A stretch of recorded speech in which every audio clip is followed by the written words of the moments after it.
It looks like we've gotten people that were waiting that have all come in, so I've kind of seen a little bit of stabilization. So I think we can start going. But hello everyone. Thank you for being here, and hello to our panelists. Thank you for being here. Today's panel is on undergraduate student guide for grad school. My name is Rebecca Kurtz-Garcia. I'm going to host, but we have really excellent presenters here. The format of this panel is all of our presenters will take a minute and they will say who they are, what they're currently doing, and a little bit about their grad school experience, just like a brief sentence or two. And then we'll open up for discussions. So for our attendees, if you have any questions you want to ask the panelists, feel free to post it in the chat. I don't think your microphone works, but if it does, you can ask too. And if we run low on questions, I have some questions we can post for the panelists as well. So we have three panelists. We have Lili Wang, who is a data scientist from YouTube. Ben Lee, an assistant professor at the Department of Statistics at George Mason. And then Christian Dueñas as a data scientist at Red Bull. So if we could go Lili, Christian, Ben, and could say a little bit about yourselves. Hi, my name is Lili. I'm a data scientist in the YouTube data science team. I did my PhD degree in biostatistics from the University of Michigan. But before that, I was actually a biological student. So it might be interesting to tell my transition in the career. Hey, what's up? I'm Christian. I am currently a data scientist at Red Bull. I spent 6 years over at UCR. I did 4 years for a bachelor's in statistics. And then I actually went into a PhD program in statistics as well, but transitioned out, got my master's, landed at Red Bull. So I have kind of like a weird path, I would say, probably relative to most other people on the panel, but I'm happy to share anything I've learned along the way. Hi, everyone. My name is Ben Lee. I'm an assistant professor at George Mason University in the Department of Statistics. I graduated from, I got my PhD from Penn State University in the Department of Statistics in 2020. And I started here right afterwards. And in terms of grad school, like I very much enjoyed my grad school career because it was both like a very enriching learning experience, both academically and, culturally. Like when do you get the chance to, just hang out with people from so many different cultures from, around the world. So I look forward to being on this panel. Thank you all for your introductions. Do any of our attendees have any questions they would like to ask the panelists? Okay, just to get it primed as a little starting off point, how did you even decide, let's do grad school? Like, what was that decision process like? What was that experience? And either of you can jump in, or all of you.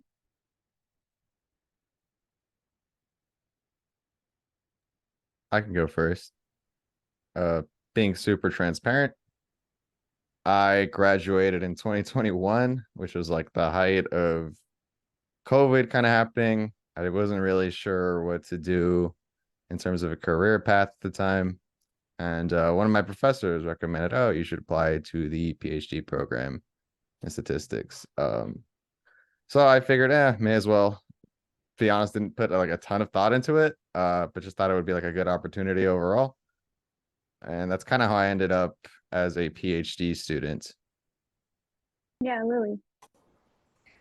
I think my experience is similar to Christian. It's like I didn't think too much, and I just attended graduate school, applied graduate school, attend graduate school, and I changed my mind in the middle. So I was in a PhD program, molecular cellular biology before, and then I keep asking me like whether I like it, and like about second year I start taking some classes from biostatistics and some statistic classes. That made me decide to change my path. So actually my experience is don't decide too early, maybe find some job, or maybe do some research, like as a graduate of undergrad, graduate, and before you pursue a PhD degree, maybe consider master's degree first, or you need to figure out what you really want to do, because five-year PhD is really like pretty long time. So before you make that decision, it's better to figure out what you really want to do first. Okay. Yeah, I think my path here is a bit windy. So after I graduated from my undergrad institution, I actually went into being part of political campaigns on their data team. So after I graduated, I joined the political campaign, and then once the campaign was over, I moved over into a political polling firm, which did market research to pretty much like predict elections at the times. And then after working at the polling firm for many years, I decided to go to grad school to get my master's. And then originally I just wanted to get my master's and leave and find another job, but I ended up taking a course in spatial statistics, which really piqued my interest. And then I was very interested in this specific area. And then it led to an research assistantship with an economics professor. And then one thing led to another, where I ended up applying to a PhD programs in statistics. So yeah, it was a windy journey, but I very much appreciate every step that I took, because it was quite a nice learning experience. Thank you. So you all kind of touched, well, some of you sort of touched on this and to varying degrees, but how did you choose between a master's and a PhD? What was the breaking point for that, or the decision-making process?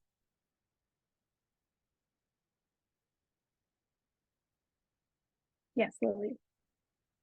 I think my decision to eventually still continue, like, so I first started with a master's program in biostatistics in University of Michigan, and at that time, because I thought like my training background mostly are from biology, and I probably won't be able to have a chance to pursue a PhD program at that time. But it turns out, like, because I think the professors, the teachers in the biostat program from University of Michigan is really nice to me, and I felt like I'm able to continue as a PhD student, and I really like what I'm doing. So that changed my mind. So when I first started my master program, I thought that's the end, the very last degree I'm going to pursue. But because I feel I'm really interested in what I'm doing, so I feel I want to continue for my PhD program. Although I'm now in industry, but I still like doing research. I still have some ongoing papers I'm working on with my previous professors, and I found some interesting research project I want to work on with my current coworkers. But those are not always like not like someone forced me to do, like something I want to do. So I think that's very important. It's like you're motivated, you want to do some research, and you decide you want to do PhD program.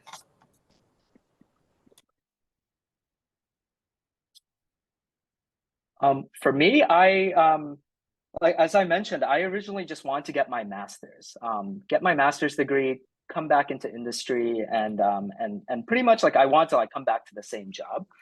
So the program that I applied to and got into was a program called Quantitative Methods in the Social Sciences at Columbia University. It's called QMSS, and it's exactly what the name suggests. It teaches students how to apply quantitative methods in the social sciences. But the program was very flexible in that it allowed me to basically take like higher level math courses. And it also allowed me to take master's level stats courses as well, because the program had so much flexibility. Moreover, in that program, there was a inherent research assistantship program built in. So students were paired up with other professors to do research. And from this, like I gained a lot of experience. And then I realized like I like doing research. This stuff is kind of fun. And it's fun to like solve these problems that are very important. So after talking to some of my mentors, they really suggested maybe go for the PhD, and then and that's what led me to take the next step.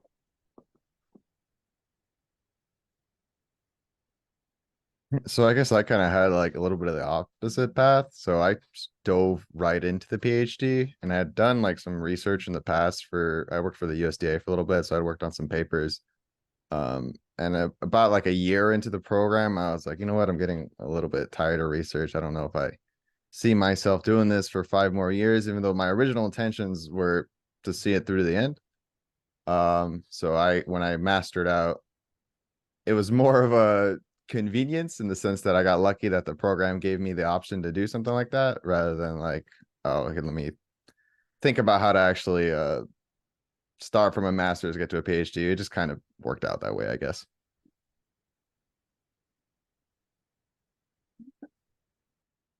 As far as picking a program, there is a lot of options out there right now. Specifically between biostats, stats, and data science. Could you all comment on the differences between these programs, and why you might be interested in one over the other?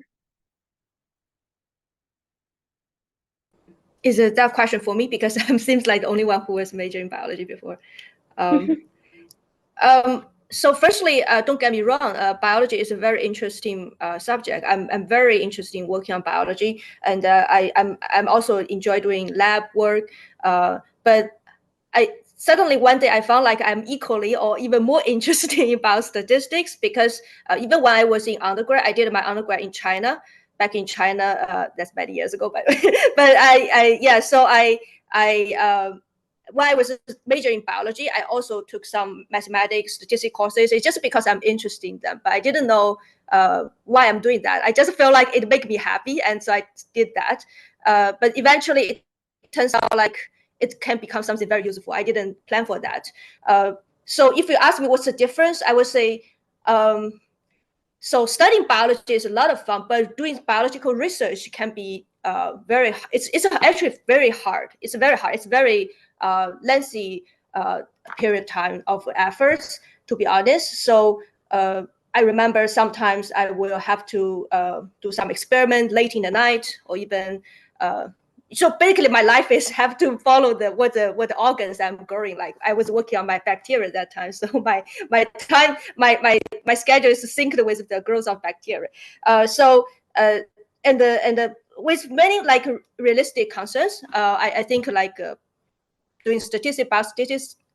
Okay, just to be frank, I feel like it can have a better job, easier to get a job, and a better like clear career path. So at that time, and also I'm very interested in that. So with all those considerations, I decided to make the move from biology to biostatistics. And also I want to use my both sides of knowledge in biology and the statistics to do more interesting projects and either in the industry or in the academia. So that's the major reason. But if you're talking about differences, it's mostly biology will need a lot of lab work, and you need to put a lot of time. And it's a very lengthy journey. Usually takes years of PhD for sure, and also postdocs. So it's a very lengthy journey. But I will say if people are really passionate about that, it's worth it because it's really you're really finding something nobody were able to find using either any other or majoring in other subjects at all. So, but I don't regret choosing biostatistics because I feel it's something I'm really interested in, and I feel happy with the career path I'm having now. Yeah, that's it. And I think there's also many people in the panel, other two people in the panel, they are majoring statistics. I think that's something I was not majoring, but although biostatistics and statistics, we share some courses, but so I would be very happy to hear their description about their yes, thanks. Their progress, thanks. Yeah, like just jumping on what Lili said, like when you think of like biostatistics and statistics, the name suggests that there should be a clear delineation between both departments. But what many people will see is that, like they're like both departments can be very similar, right? Biostatistics has been known to be more of like an applications driven like field where there is a problem and you employ some of the advanced novel statistical methods to solve said problem. And then I guess like some people might think of statistics department as being very theory or methodologically heavy. However, like when I see departments nowadays, you have biostatistics departments, which have very theoretically rigorous components. And you also have statistics departments that have, biostatisticians working in there, or many applied statisticians in it. So, the name suggests that there should be a difference, but what you'll see is that the line is quite blurred, and like choosing one or the other, like it will not set you off on a certain path. Like you will not forever be doing biostatistics if you choose like a biostatistics department, because you will have the chance to work on methodology and some of the rigorous theory.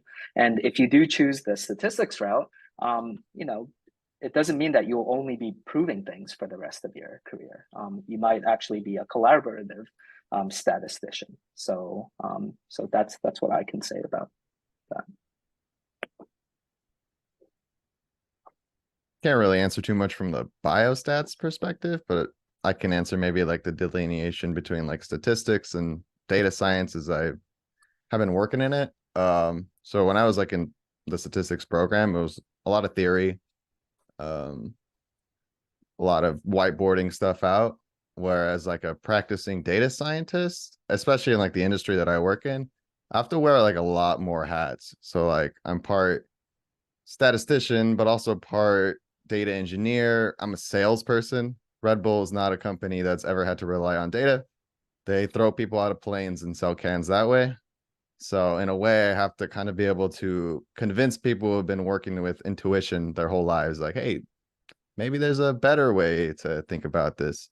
And that's like its own challenge in itself. So I think from like a statistics academia perspective, you are like a little bit more concerned with like writing papers, working through like rigorous mathematical proofs, while as from like a practicing data scientist perspective, at least in the CPG industry, which is consumer product goods, it's not always about the rigor, but it's more about like, how can I create something that's going to make sense to people who struggled with algebra in high school? And that presents like a very different challenge. We got a question in the chat. What does your day look like, and how do you feel your graduate program has prepared you for those roles you're currently in?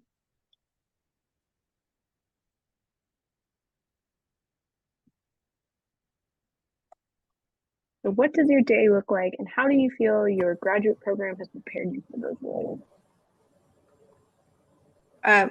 I can talk about my daily life. I think Google or YouTube has a name, like they have very good buildings and the micro kitchens, etc. So we now required to go to the office from Tuesday to Wednesday to Thursday. So we have this mixed style of living, of working. So today is Friday, so I'm working from home. So my daily life is mostly, we have a lot of meetings, and we also have our focus time, so we can block our calendar. So that's our focus time. So we focus on doing our work. And during the meetings, we usually will talk about the progress, and we do analysis maybe sometimes, and also we do designing experiments. We also will have to work together with engineers, PMs, or people from different backgrounds to talk about our important decisions for the products or for the next steps for the project, etc. So it's you can see like it's not like just you do the job yourself. It's mostly you work with other people. It's very important to think. You have to have two mindsets. One is as a leader. That means you're leading some projects. The other is a collaborator. So you're supporting some others' projects. So I think that's two type of mindsets is very important. Yeah, so I'm not sure whether I answered the first question, like the daily life, like please correct me if there's anything I'm missing. Another question is about how the graduate program I went to prepare me for. I think there's many universities that have similar setup. But for University of Michigan, it is like our fundings comes from our research assistant project. So we work with some project, maybe not necessarily even directly from our advisor, or maybe my PhD advisor was involved. So some other project, it's like a research assistant project. That's where my funding was from. The second part is my thesis project. It's usually solving some theoretical or methodological problem. So for my case, it's typical, like I have two paths. And I think it's exactly preparing for that that's dual mindset, right? So one thing is I'm working on something, I'm the tech lead, or I'm the one who is mainly responsible for. That's my thesis project. I'm the first author for that.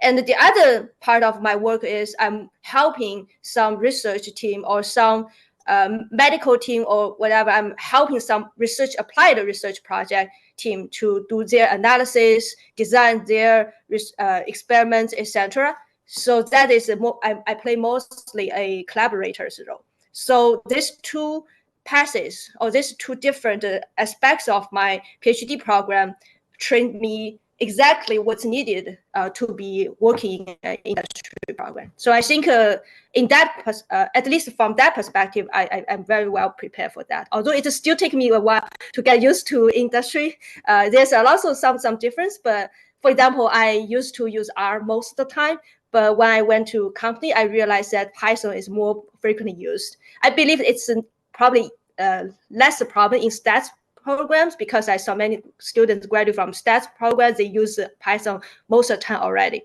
So in that case, it will be totally fine. Yeah, that's it.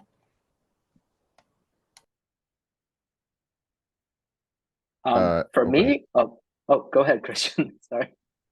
Yeah, in terms of my day-to-day, so I work a hybrid job. So I'll go into the Red Bull office maybe 2-3 times a week. It's all the way out in Santa Monica, which from where I'm from in Riverside is pretty far. So there's days where I'm doing quite a bit of commuting, but other days where I'll work from home. As far as the kind of projects that I work on, I have a lot of autonomy in terms of what I'm allowed to do. So the way like Red Bull is kind of structured, they have like teams that work on what they denote as like horizontal growth and then vertical growth. Vertical growth would be like places that sell Red Bull. How do you get them to sell more Red Bull? Horizontal growth would be like, can we expand the universe of places that sell Red Bull? Most of what I do is in the horizontal area. So in terms of like things I actually do, I do like a lot of web scraping.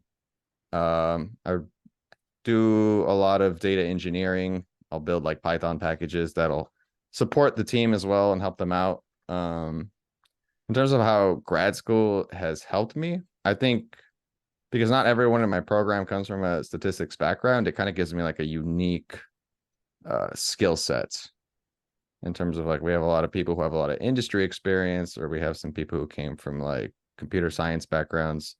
And because I'm in statistics, I have more of that background that I'm able to contribute. And because we're a small team, we collaborate a lot and everyone's able to kind of bring their own unique thing to the table. So it works out pretty nicely.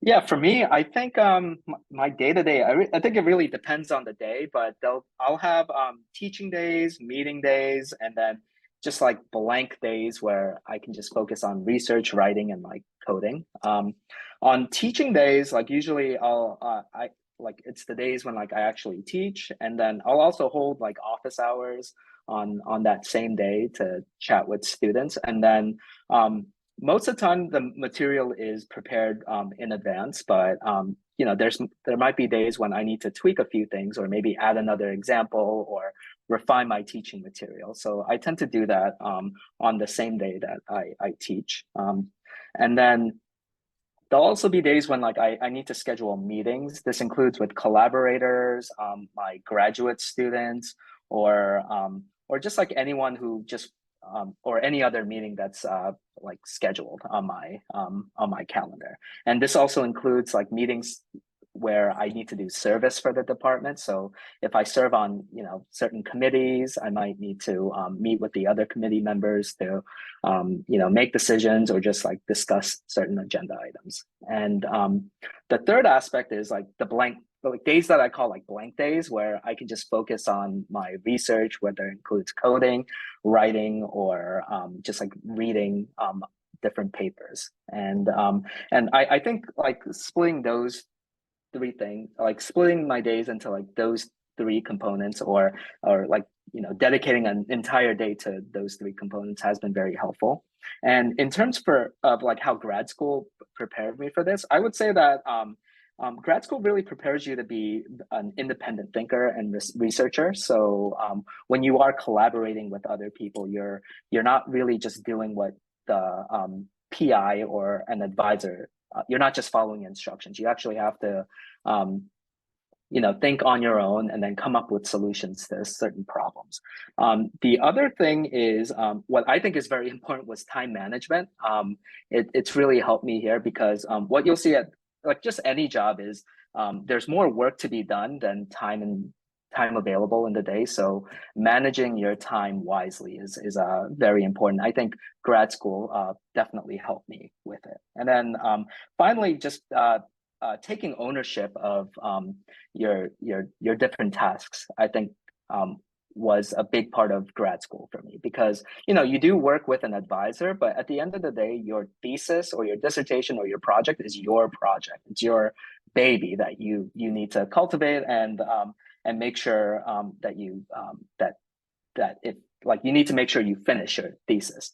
So so taking ownership, I think, was another aspect or another skill that I learned in grad school. So to summarize, I think it's independent thinking, time management, and taking ownership of projects are the three important things that I learned from grad school. Awesome. Thank you all. Thank you for attendees for the question.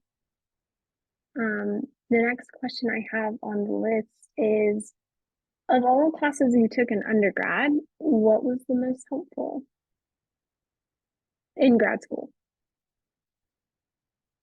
I don't remember the name of the course, but whatever the core like stats is, where they just throw a bunch of different things at you and you're kind of expected to just like learn different topics, maybe in the span of a few weeks. And then I'm not going to pretend like I remember everything that I learned.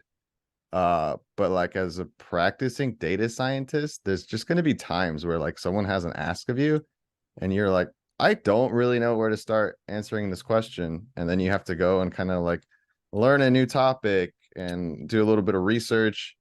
And then maybe like in a few weeks, you're not really an expert, but you're good enough to figure it out.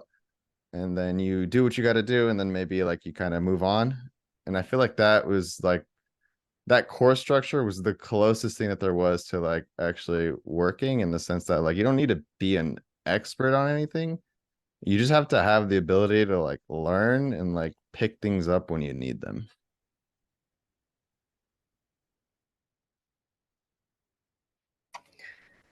Yeah, I also start to feel like nowadays, I mean, all the courses is should like the goal is not teach students everything. It's like mostly motivate them to continue learning if they want, or figure out what they want to learn.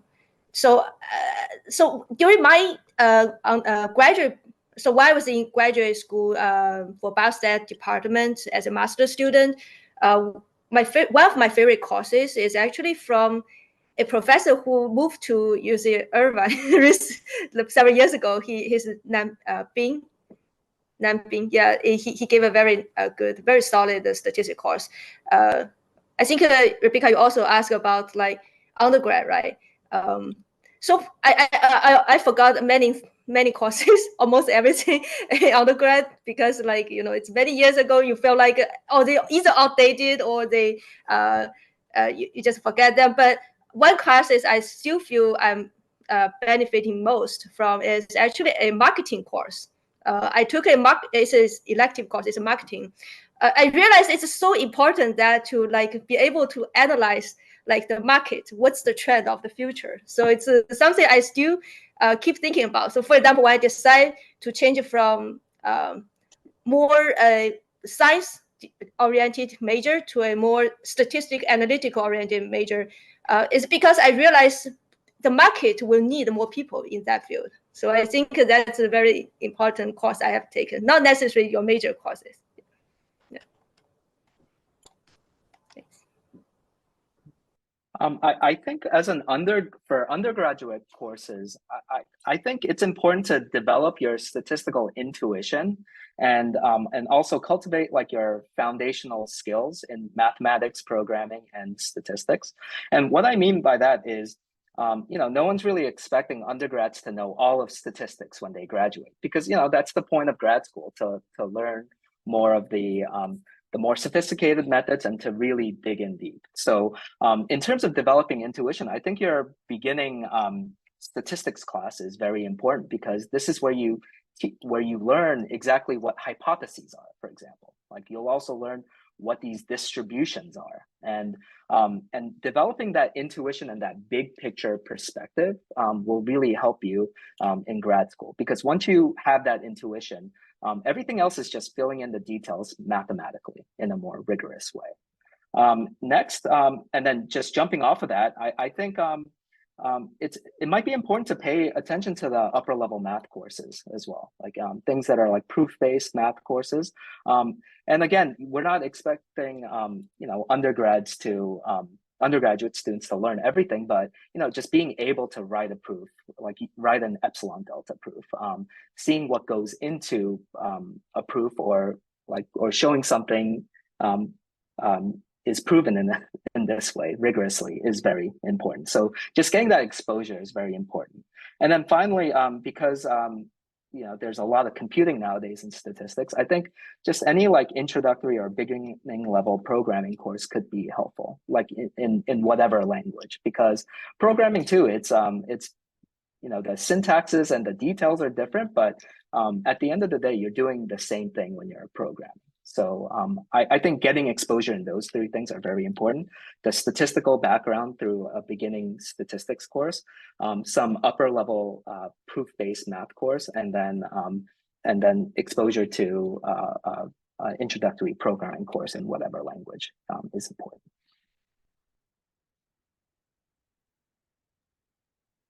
We got a few more questions in the chat. Not to keep making you all yin and yang or go back and forth between different aspects of your trajectory, but this is the one I want to make sure we get to. We have so far discussed a lot about our pathways to grad school, but what was your pathway to your career? In other words, how did you land your job?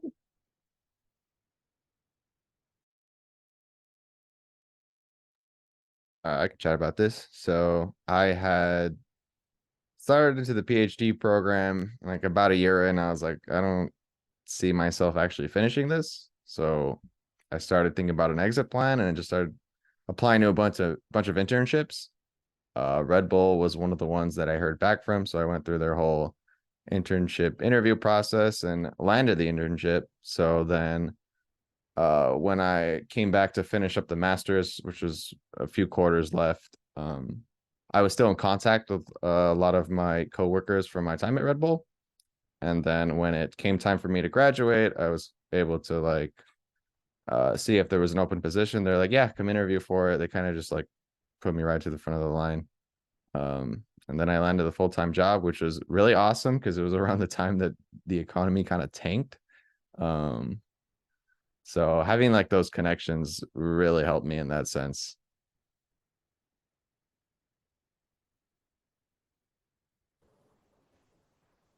So for my case, so I graduated in 2020, and I got an offer from Google early 2020. So it's kind of like, of course, I'm very excited when I got an offer. So no any doubt, I just go for it. Although I was thinking about academia still before I got offer, but after I got offer, I say, okay, let's go. So it's something like that. No, I didn't. Sorry, I didn't apply for academia. If I got a very good offer from academia, I probably will also. But anyway, so you can see like this is a lot of things that's just by chance. It's like a lot of randomness there. But I would say like no matter, it's like a random work. So there's a lot of chance you go to different directions, but once you find something interesting, you just continue it. So I first landed data science job in payments. So it's I work on payment risk. It's very interesting because payment is such a heated topic, especially during the pandemic, right? Everyone's talking about remote, like touchless payment and etc. So I spent 2 years in payments, but then I start questioning myself whether I want to work on payments forever. Like, shall I look for some new opportunities? Because I don't want to be limited by my own experiences. I want to explore new opportunities. So then I found a position so there's inside Google, they have a freedom to, like, you can transfer teams. It's pretty convenient, and it's like they protect the employee very well. So it's like you can apply any internal positions you want, and your manager won't be notified until you got like the offer from that side and you decided to make the move. So the whole system is very friendly to employees to move inside Google. So that's why they can try different things internally. So I found a position in YouTube, and I realized it's because YouTube is my favorite product, one of my favorite products. So I think I want to see how good products are looking at, right? They look like. So so that without much doubt, I make the change to YouTube, and I was able to, so although I'm working on trust safety, which is not directly affecting, some exciting products ongoing, but I was able to attend many meetings there, presenting their recent works, recent progress. So it gave me a good chance to know what's going on. So I'm in the honeymoon time. So it's still honeymoon time for me. I still love what I'm seeing inside YouTube. So yeah, that's how my career path is. So my suggestion is, I won't say suggestion, but my experience told me, like, when you are relative junior or that senior yet in your career, try new things. Don't hesitate to try things you are passionate about. Nothing much can be lost, right? So the risk is very low. So try new things. It's give you a higher chance to find things you really want to do. And in industries like when you're doing data science, it doesn't matter, like, because you're dealing with data, it doesn't matter where the data is from, right? So it's giving you a great chance to try out different things, different products you want to work on. So yeah, so that's my summary. Thanks. For me, when I applied to PhD programs, I had the original goal of going into academia because I thought the career as an academic would be very rewarding and fun. However, what you want and the reality of the situation may differ as time goes on. So what I saw was, throughout my PhD career, like my interest in academia definitely went up and down, and it was very highly correlated with how well my project was going.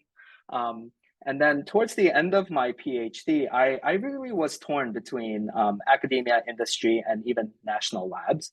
So originally, I was considering, doing a postdoctoral scholar option, where after you finish your PhD, you can spend, generally between 1 to 3 or even more years as in this postdoc position that, it's an in-between between a recent graduate and a full-on academic faculty member. And the postdoctoral researcher option is, I think it's a great experience. A lot of my friends and colleagues have done it, and it gives you that extra time to not only finish your projects, but also really think about whether you want to, like, it gives you time to think about your next step. So a lot of my friends ended up doing, postdoctoral research fellowships. For me, I was planning on doing a postdoc, and then my advisor advised me to just apply for academic positions as well. And I really think out of a stroke of luck, I got interviews, and then I ended up here in Mason. But at the end of the day, I think just keeping your options open is definitely helpful, because you never know where your path might reach, because and I think it would be unwise to disqualify certain paths from your career path, but keeping an open mind is very helpful.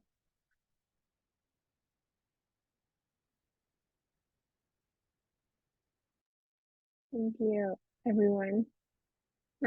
We've got more questions in the chat. Did any of your programs require you to take the GRE?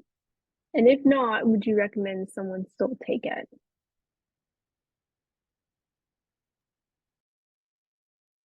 I think that's a question you might have to ask like the individual programs, because some departments might require it.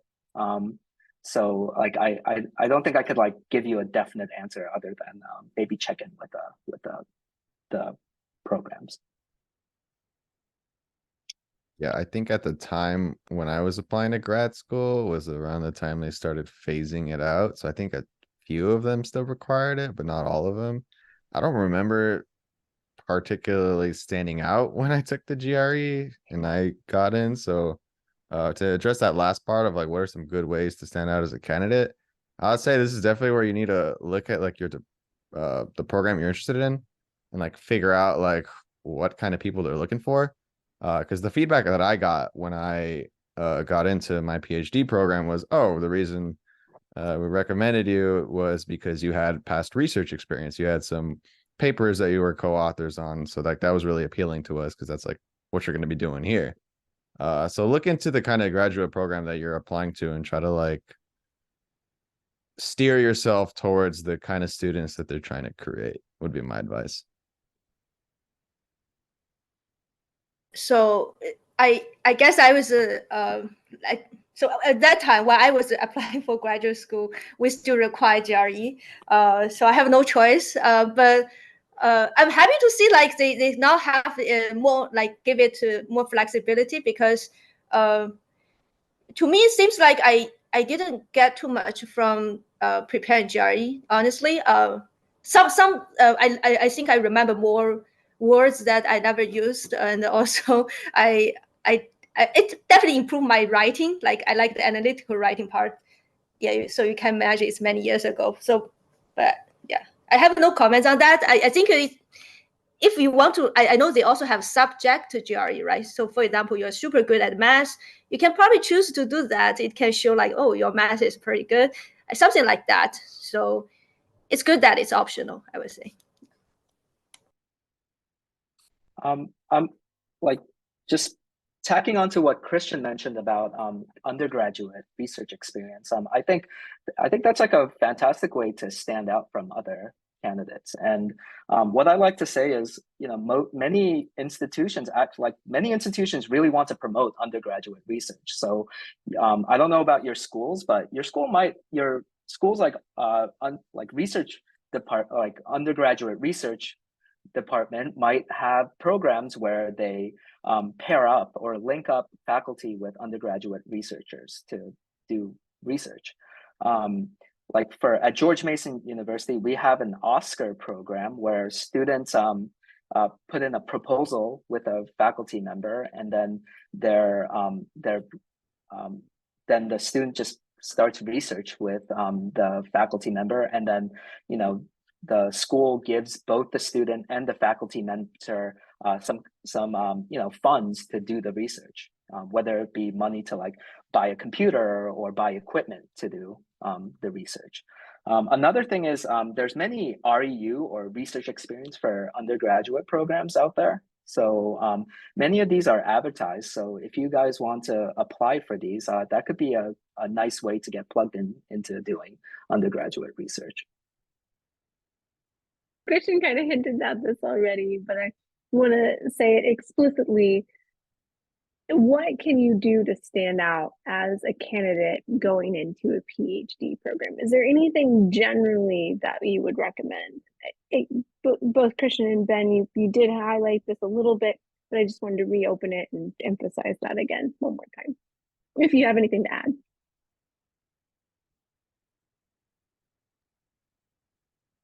I think like good grades in your higher level like proof-based math courses is definitely a plus.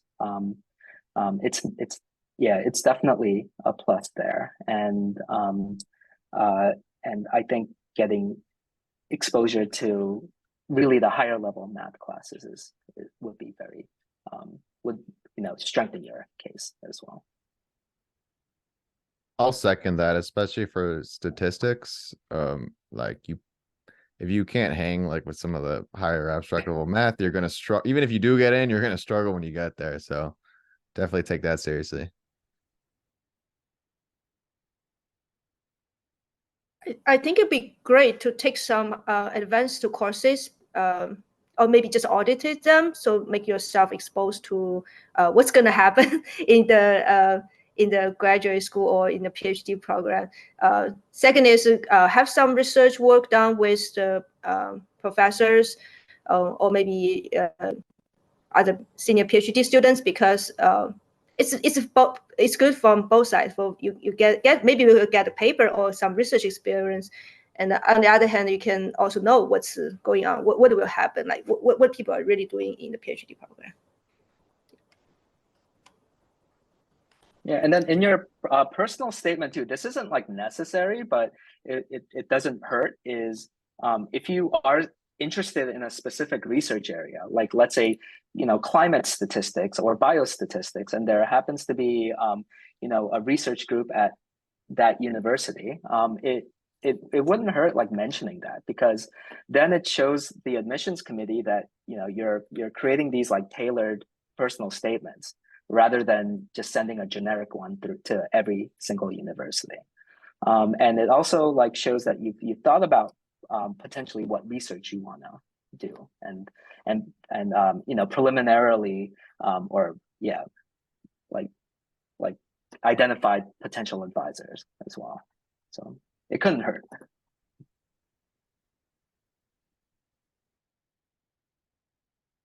We've got another question in the chat.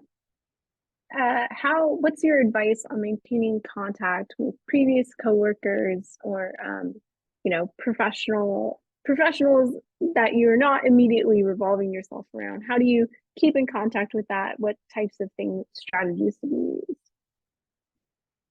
I can touch on that since it kind of helped me land my full-time role. So first, just right off the bat, add everyone on LinkedIn. It's very informal.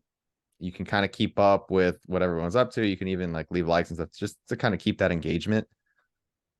Second, figure out if there's anything you can help with. So when I left the internship, the data science director at the time, he was working on like his own personal projects, but he had like a ton of stuff going on. So he didn't always have like a ton of time to commit to those personal projects. And he reached out to me and he was like, hey, could you help me with some of this stuff? Because I had seen what you're able to do in the internship. So I know you're capable. And I helped him out. And we would like meet every now and then. He even paid me a little bit, which was pretty cool. Like the work itself wasn't like anything terribly rigorous. But it made his life easier and it gave me something to do. And then when it came time for me to start thinking about going full-time, he was able to like give me a recommendation. So see if you can like actively involve yourself in maybe some of your coworkers' personal projects. If that's not the case, then treat it like you would just a friend, if you see something that kind of reminds you of him, shoot him a text. I'm like, yeah, this kind of reminded me of you. Doesn't have to be anything super networky corporate. You can just be like a friendly person who shows that you're open to conversation, and people will appreciate that.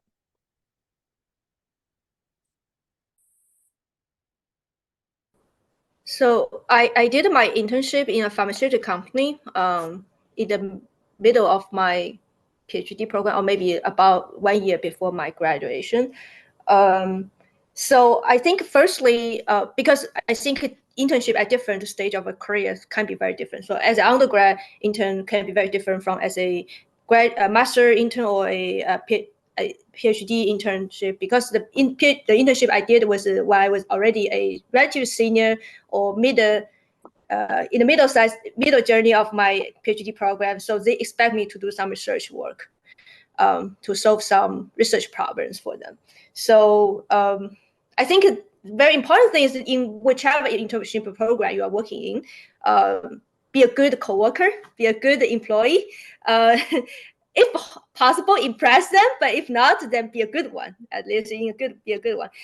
So that then the connection will work, right? So for example, they can write the recommendation for you. They can even, because they will think about you. They will come up with you if they have openings. They will even reach out to you, right? So they're all based on the fact that you're a good employee. They want to work with you. So that's one important thing. Second is, I would say it's actually very important to not just be did a good job in your work, right? In general, either internship or working in industry. I have seen people very technically good, but I also want to emphasize how important it is to communicate with people, how to be friendly to the people who you are working with. So this also it's like equally or even more important in many aspects. Yeah. Thanks. And just to, sorry. No, go ahead, Christian. Just to reiterate what Lili said, from like a hiring perspective, it's pretty expensive to actually go and like hire people, and then you run the risk of like you could hire this person, they ended up doing a terrible job. So if you can demonstrate like as an intern that you are able to do the job, and now you already have a little bit of a head start of understanding how the business works, you'll be like a shoo-in, because like it just makes more sense to hire someone who's already demonstrated they know how to do the job and they have a somewhat of an understanding how the company works. Absolutely. So that's why with all the companies, I think they will prioritize hiring those interns they feel good working with. Yeah, I don't think I can add too much. I think both Lili and Christian covered everything. I think, keep good relations, don't burn bridges, and check in often are good tips that they've mentioned. I would add one of the best skills or things that I've learned like as a young person when I had internships or was meeting and engaging with people and trying to establish friendships is to ask them the question, how's your day going? Because usually as like the intern or the young person, you get asked that a lot and like you're new and you got lots of stuff, and so the focus is on you. But if you reverse it and ask the other person and like actually ask them, like I would say that would be my biggest tip to a newbie is actually ask your senior people or the people you're trying to cultivate a relationship with, how's your day going? And when they say good or fine, like say, why good? Why fine? Did something particularly good happen? Like ask follow-up. Like really ask how your day going, not like briefly. And I am shocked at how many good relationships I've developed by using that one tip. Yeah. So that would be my little bug. But more questions for y'all. There was another one in the chat. What was the original intention of most PhD students around you when they entered the doctoral program? And then whether the university will support doctoral students to help develop career paths instead of academia. So were more people interested in academia or outside outside opportunities also an option that was supported?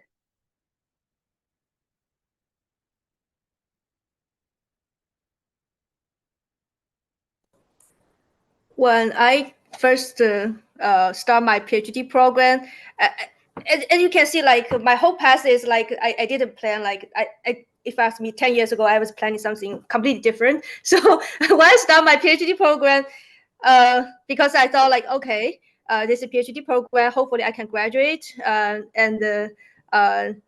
Yeah, I think I will definitely go to an industry that time because I feel, well, I was not major in statistics or biostatistics before. It's going to be very tough to get into academia. So I'm pretty sure I will go to industry actually that time. But when time goes on, I start changing my mind because I feel like, hey, it's very interesting. It's a research, a very interesting topic. I like doing methodologies. So I start hesitating actually several years like later. But I would say like at the beginning when I intend to go to the PhD program, I'm pretty sure I'm going to go to industry. So I think the universities are not preventing us going to industry. They actually they provide a lot of opportunities. Like for example, there are job fairs. They have they also allow students to have several internships during the PhD.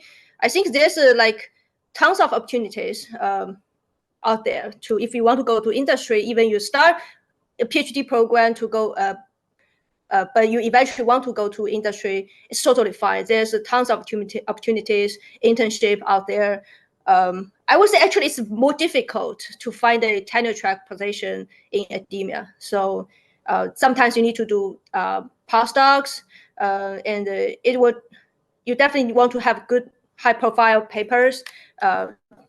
So etc. It's a harder journey. Honestly, if you want to go to industry, I would say there's tons of opportunities. Yeah.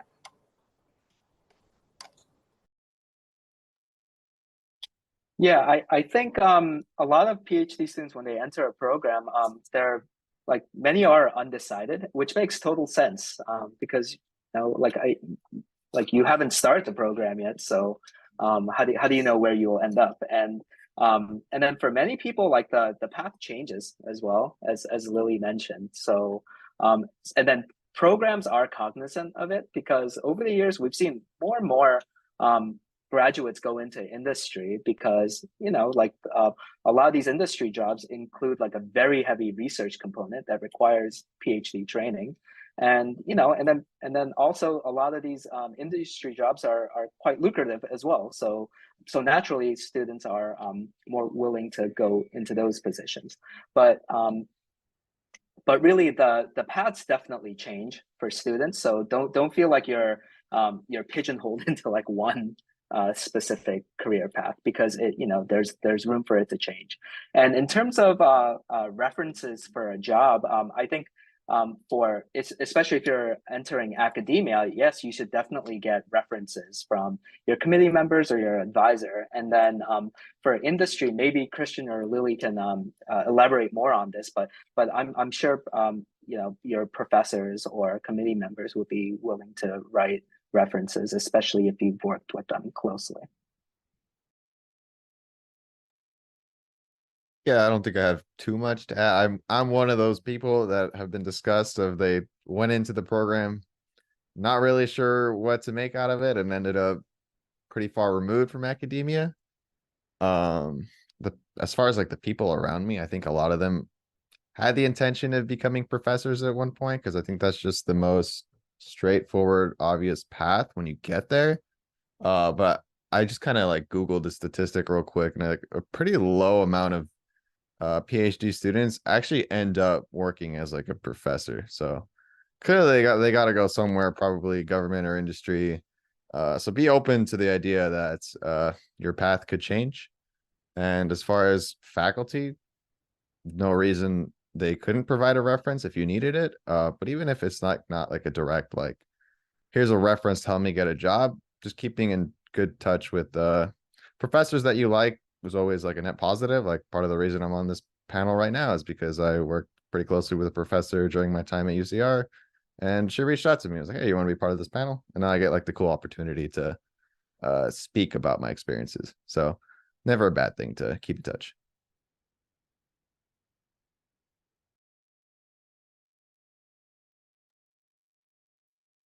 Awesome. We have another question in the chat.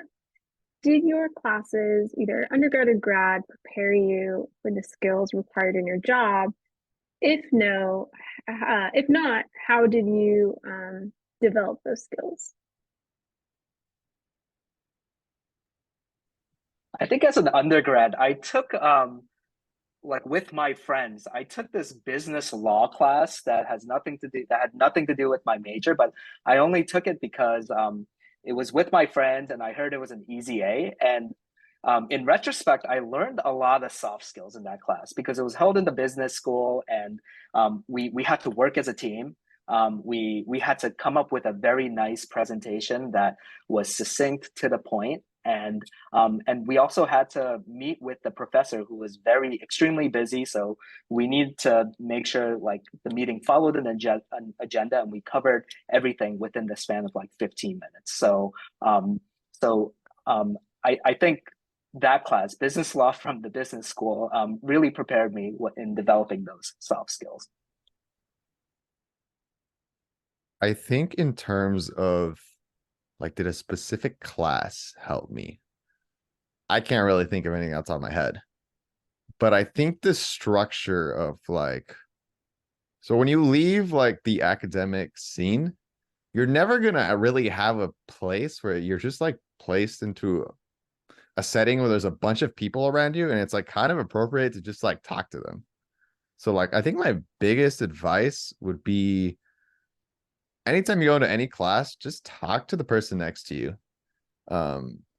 Because it's gonna like develop the social skills that are actually gonna help you when you're in a working environment, and you're maybe like sitting next to people in the office, or you're like at a little lunch functioning event, and you can talk to people, kind of learn about what they do, and then you can like think about, hey, can I contribute to what they're working towards? But you got to have like kind of the social IQ to be able to just kind of start a conversation with someone. And I think school is a very safe place to do that, because you're kind of just put in this like social environment rather than having to like seek it out yourself. So take advantage of that. Just talk to anyone in any of your classes. Maybe even like make it a point, like if you have like core classes where you're like in really small settings where you're seeing like the same people and over again, make it a point to like keep chatting with them, make friends with them. If you're in like big lecture halls, pick a different spot to sit in every day and just try to strike up a conversation with someone different. Maybe they'll be your best friend, maybe not much will come out of it. But it's like a muscle that you're just kind of like training to just to put yourself in like what could be an uncomfortable situation and realize it's not that big a deal. Yeah, I agree with both Ben and Christian. So like I honestly I have taken some courses in undergrad that develop soft skills, but that was in Chinese. So I did my undergrad in China. So so I moved to US for graduate programs, and then I don't, because I attend all the graduate school courses. They don't really have a soft skill courses developed. So because of that, so I think it's important that you need to find opportunities yourself. So for example, for my case, I used to work in a lab with many coworkers from Germany, and also some from other European countries. So I got an opportunity to talk to them and get myself exposed to different cultures. And while I was in a BioStat program, also like I try to talk to different people, different professors. I think it's always good to leave your comfort zone, as mentioned by Christian. So it's like personally, it's so easy to find someone, some close friend you just always talk with, and you don't want to talk to people who you not know about. But avoid that. Try to reach out to more people, talk to them, and it will definitely help develop your soft skills. And I also feel like it's very important to improve the soft skills at work. So it's quite common, like when you start with, it can be kind of awkward, but don't worry about that. It's like people will understand. Like you just try to be friendly, right? So so don't be worried about it, like those awkward moments, or but try to like practice more, and also be friendly to people. And I think eventually it's gonna develop well. Yeah, thanks. Awesome. More questions in the chat. Was it difficult to get an interview? and get a job in tech industry or biostats, and what would be the top challenges or advice that you would give for getting an interview or getting into those fields? Biostat industry, I think it was mostly talking about pharmaceutical companies or medical schools or medical companies, or like maybe they also now have health tech companies, which is very popular now. So I think for those kind of companies, it's because biostatistics, it's a combination of like both. You're not doing just statistics. You're dealing with data from human. There's another layer of concerns because they're not the data from machines or somewhere else. It's from humans. So it's more you need to be a strong sense of responsibility, or like you need to think about like what you're doing is hopefully can save someone's life. For example, in a pharmaceutical company, you develop some drug, right? I think it's a great part of doing of working in biostatistics companies. I myself will still be happy to like consider that industry in the future, although now I'm completely working on a tech company, in a tech company. So I think the challenge will be for me, the challenge is mostly I need to learn a lot of statistics, mathematics courses from, even worse than most of the audience, you are already undergrad in stats or math, but I was not even majoring them when I was starting to work on biostatistics. So that's the challenging for me. But I also observe many of my classmates, they struggle from the other side. So it's like they don't know what they're working on. They have no idea what's the biology data were from. And I can help them. Actually, I can tell them, oh, this is, genetic sequencing data, where they were from. I can explain to them, but they struggle from that. I also heard a story from a very prestigious biostatistician, I think she's Shihong Lin from Harvard. I heard that she even audited some biology courses when she decided to start her career, start working on genetics, statistical genetics. So I think that will be some challenge for people who from very statistical or mathematical perspective side of their career. So if they want to migrate, they want to do something about biology, that's the challenge they will face. Thanks. I can't really speak too much from like the biostatistics perspective, but I can share what feedback I got when I applied for my internship, which was a situation where I had no connection to the company. It was just a cold application, and I actually managed to like funnel my way in. The way I was told that I stood out was that I actually knew about the company that I was applying for, and I demonstrated that throughout the internship process, or not just the interview process, I mean. So like growing up, I knew what Red Bull was because I had attended some of their gaming events. So when like the interview came up and they asked me like, oh, what do you know about Red Bull? I was able to tell them like, oh, I went to you guys' events, I did this, I did that. I also like took the time to like research a little bit about the company and like was able to display that. I knew things about it.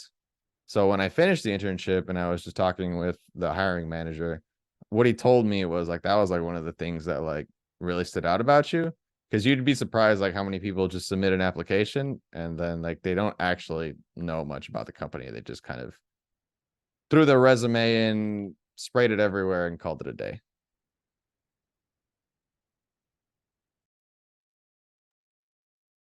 Oh, in terms of the biostatistics degree, a biostatistics degree is it's a very rigorous degree where you're learning not only the theoretical aspects of statistics, but you're also doing very heavy computing, and a lot of departments have machine learning and some of the way novel methodology being taught. So like when you do apply for these jobs, I don't think having a biostatistics degree will put you at a disadvantage for tech jobs, because you are being trained very well. Lili, you may be able to speak more to it because you have the biostatistics PhD. But right, like adding like a little blurb in the cover letter could also be helpful. Describing the research that you may have done in your PhD. Thank you. Firstly, I was working in survival analysis, so it's actually pretty good fit for pharmaceutical companies, but not really for tech companies. So I can be a very good example, typical example to show like when Google is interviewing candidates, they don't really care that much about what exact research you were working on, as long as you have enough knowledge to do the job they want you to do. So biostatistics programs have enough courses to cover all the basics, all the important concepts, the theories for statistics. So for whoever graduate from programs in biostatistics, don't feel like you are not eligible for a tech company. As Ben said, totally fine. Be confident. You're equally good. So go for that. Don't worry.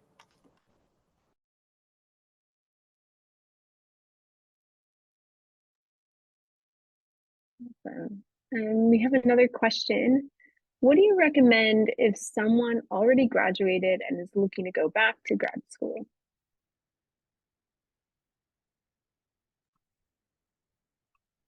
I think it's like I would recommend applying it. It really also depends like how far away from school you are. If you graduated recently, then I think like putting in an application would not be a problem. In my PhD cohort, there were many people who came back to grad school after working in industry or like some other field for like at times over like 5 to 6 years. But let's say like you graduated and you graduated with a degree that wasn't in the STEM field, or you graduated with a degree that wasn't statistics, then before you apply to PhD programs, it might be helpful to take more math courses or like some kind of like remedial classes to get you up to speed. And I think that would definitely boost your application as well. I guess from my perspective, I would say it kind of depends on like what your career goals are. So like one of my coworkers, he started as an analyst with like a bachelor's degree. And he kind of realized, hey, I want to, move up, be a data scientist. And he's a really smart guy. He definitely had the chops. But to be a data scientist, you usually need a master's. So then he went back to school, got his master's, way later after he graduated. And now he's a senior data scientist. So in his case, it made a lot of sense to like get the degree. Maybe you're happy being an analyst, in which case there's no real need for you to go back to grad school. So I would say it kind of depends on like what your goals are. It's never like too late to go back. So just think about if you're being like halted or plateaued at any point in your career, then it might be time to start considering it. But I would, especially if you're going to pay for a degree, I would put a lot of thought into if you actually need it or not. I can provide two examples. One is a professor in University of Michigan. Sorry, I forgot which professor. Sorry, but I know like there's a professor who went to University of Michigan for PhD after he has been working for more than 10 years, and then he ended up getting a PhD degree, and he eventually become professor of the department. So of course he did a postdoc somewhere else and then came back. So what I learned from his experiences, like never, as Christian said, never too late to change, and also there's always it's always better you know what you want to do before you make decision, no matter how late it is. So I mean, if you want to go back even to academia after you work for years in industry, it's totally fine. There's opportunities there, but of course, it's not going to be as smooth, as easy. I won't say easy, but as smooth as you just directly go from academia to academia professor. But if you really like doing that, it's totally fine. And there are opportunities, there are successful cases there. And another example is one of my coworker. I think he graduated with a master program. I think, master program, and he became he master program in statistics maybe, but he is doing a master program in computer science when he was still working. So it's like he at least I know for some companies they allow employees to take programs while they are working, and they will even pay some parts of some proportion of your tuitions. So that will be great, right? So you don't delay anything. Of course, it means you may spend like 3 to 4 years to finish your program rather than 2 years. Because you have to work at the same time. You're always partially involved in your job and partially involved in your career or in your in the program. And but because of this kind of opportunities, it means you can always consider pursue a degree or develop your career in the future, and even companies can help support that as well. Right, and if you want to pursue a degree while you're working, many programs have part-time options, as Lili mentioned. And then these programs, the classes are usually held in the evenings, and they'll meet maybe once a week. So it's very flexible, and it kind of ties into someone's schedule. And then let's say you don't want to go out for like the full PhD program. There's many one-year programs available. Like many universities do offer a one-year option, whether this may be like a master's of statistics, or it could be there's many like masters of data science or data analytics that are out there that are shorter one-year programs. So if that seems more enticing to you, that's a viable option.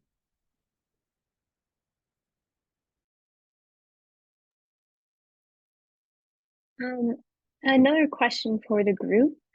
What do you look for when choosing a PhD program? Like, what are some things to consider, or maybe like red flags?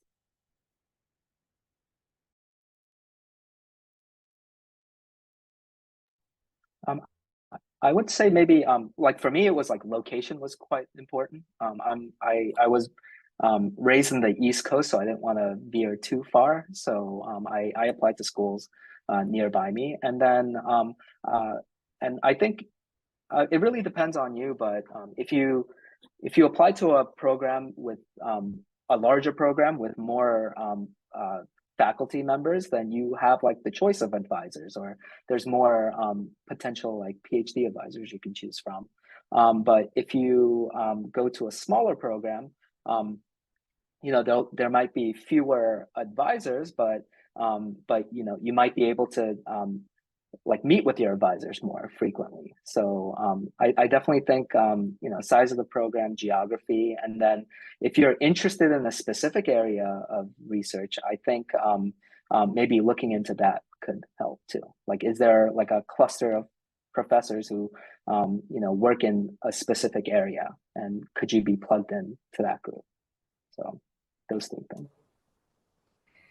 So can I answer so quickly, because I have a meeting at 11, so I probably have to leave earlier. Not really early, we already passed the time, right? But I will send my email to the chat. So if you have questions, you can send me email. To quickly answer the choice of graduate programs.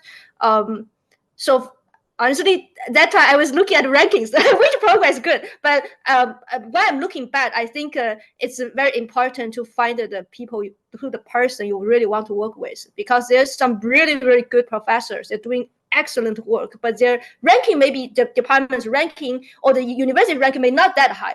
But just remember, when you're doing research, the most important thing is to find the right person to work with that person or that group of people, rather than just join a prestigious program, feel good about yourself. The key thing is to find the right person you want to work with. So that's the difference between undergrad program and the graduate programs. Yeah, it's nice talking with you all, and thank you for involving me. See you. Yeah, I guess just to quickly build off of what Lili said, it definitely depends on the faculty. Just from, especially with speaking with like people, like friends of mine who are still PhD students, your faculty advisor will probably make or break your PhD.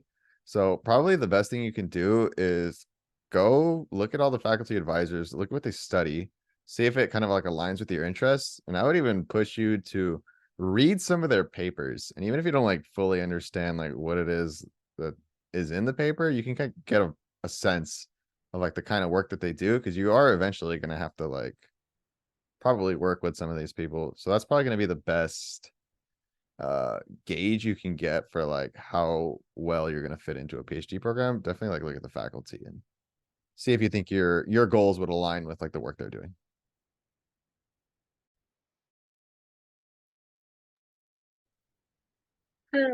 You're almost at time. I want to make a quick plug. This event is being hosted by NIST, which has a lot of events like this. So we're going to go ahead and put the NIST website in the chat. And if you want to stay connected and keep going to events like this, please do. We do them pretty often. And there is also a graduate student network, which hosts a lot of events for grad students. Even if you're not a grad student right now, you're invited to come hang out and get a vibe and meet people. So we'll post some information on how to get those emails, or how to get in contact. You can also Google us. We're very Googleable. So if you just type in this, it usually pops right up. But yeah, definitely stay in contact with the organization and the different programs that they have. We have a few minutes left. I don't see burning questions in the chat, but I do want to just put it out to our panelists about the transition from undergrad into the great unknown. Grad school, industry, like that transition out. What did that feel like? Is there any parting words of wisdom or things that have been left unsaid that you think would be important to pass on?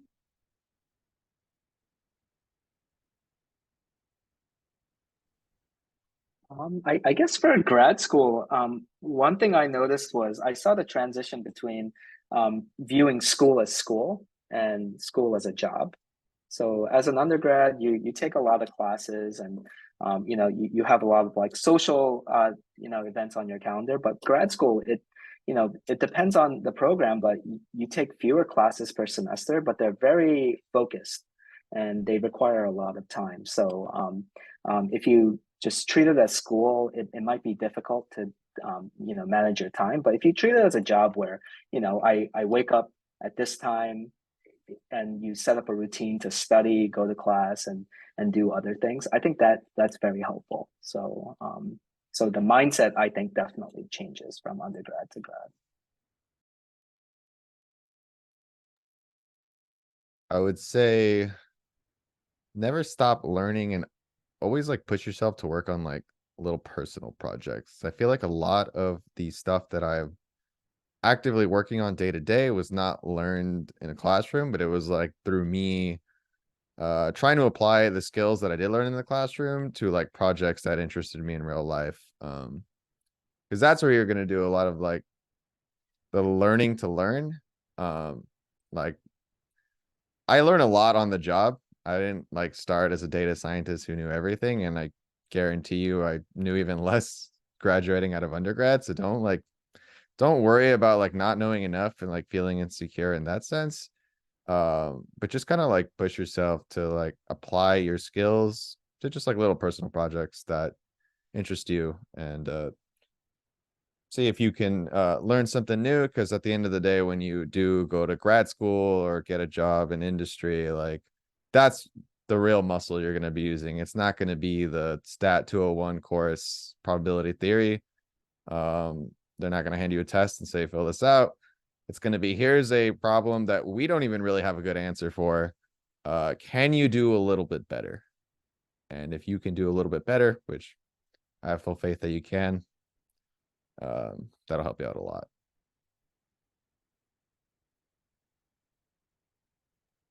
All right. Thank you all so much. I don't see any more questions in the chat. I think we got some really good, nice parting words. So I think we can start wrapping it up. thank you again so much, Ben, Christian, and Lily, who had to leave. But like, thank you for sharing your expertise and spending your time here. So it's awesome, and thank you for our participants. Thank you so much for moderating and then preparing the primer questions in the beginning. Really helped. Yeah, no worries. Appreciate it, Rebecca. Hope you're doing well, by the way. I hope you're doing well too, Christian. It's good to see you. And Ben, it's really lovely to meet you. Likewise. It's very nice to meet you both. Is it cool if I post my LinkedIn in the chat? I'll follow my own advice. And anyone, if you have specific questions to ask me personally, you're free to reach out. Oh yeah, most stuff. That's a good call. I think Nis, Megan will have to share your LinkedIn, but I believe she is. Yeah, if you have any questions about me or my career, feel free to reach out. I'm just a message away. Cool. Thank you.